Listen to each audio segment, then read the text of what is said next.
ரெண்டு கோட்ரு அண்ணா ஒரு ஃபுல் பாட்டில் விஸ்கி கொடுங்க. இங்க பாருடா, பொம்பளை புள்ள சரக்கு வாங்க வந்திருக்கு. வந்தா உனக்கு என்ன? అన్నా ఇదో ఫిష్ ఇవ్వా అన్నా అదొక్కటే బతకడం కష్టం అన్నా.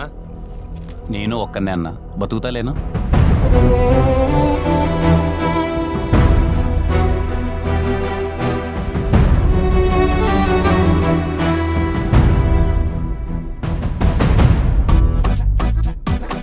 హైదరాబాద్ లో అంత పెద్ద ఇండస్ట్రీ ఉంచుకుని ఇక్కడికి ఎందుకు వచ్చావు? నా కథలన్నీ గుండెలు పిండేసే కథలు సార్. అవి తెలుగులో తట్టుకోలు. ఏం చదువుకున్నావు బాబు? జీవితాన్ని అంటే చదువు అబ్బలేదు అని చెప్తున్నాడు ఆంటీ. ఈవిడేంటన్నా తెల్లారే మొదలు పెట్టేసింది.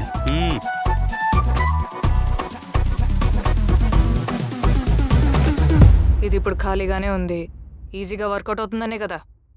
మీలో ఏదో కొంచెం మార్పు వస్తుందని. నువ్వెవరా నన్ను మార్చడానికి? అసలు నా గురించి నీ ఒపీనియన్ ఏంటి? స్టీవెన్ గారి దృష్టిలో మీరు ఎప్పుడు ఇది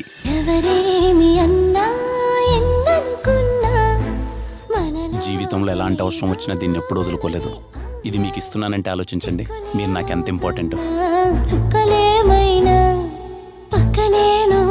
ఆ క్షణం అనిపించిందండి, మనమే చిరంజీవి కదా అని.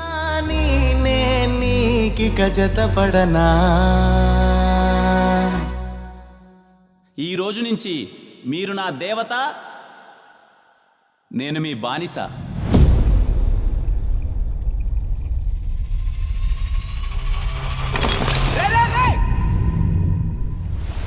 నా మనసులో స్టీవెన్ తప్ప ఇంకెవ్వరూ లేరు. నాకెందుకు అబద్ధం చెప్పారు? మీ బ్రాడ్ మైండ్ సెట్ ముద్దు దగ్గర ఆగిందా, లేక ఇంకేమైనా చేశారా? నా కళ్ళలోకి చూసి చెప్పండి. నేను వాడితో పెళ్ళి మాత్రమే కాదు, నా లైఫ్ మొత్తాన్ని ఊహించేసుకున్నాను. ప్రతి ప్రేమ కథ ఒకేలా ఉంటే చరిత్రకు కూడా నచ్చదండి. నమ్మని వాడికి ఈ కథ ఒక అబద్ధం, నమ్మగలిగితే అదే అద్భుతం.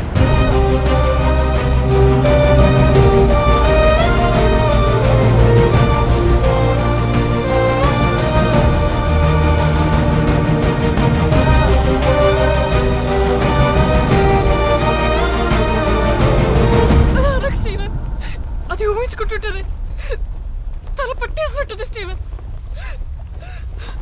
కనపడకుండా నా గొంతునెవరో బలంగా నొక్కుతున్నట్టుంది. అదెవరో కాదండి, నేనే.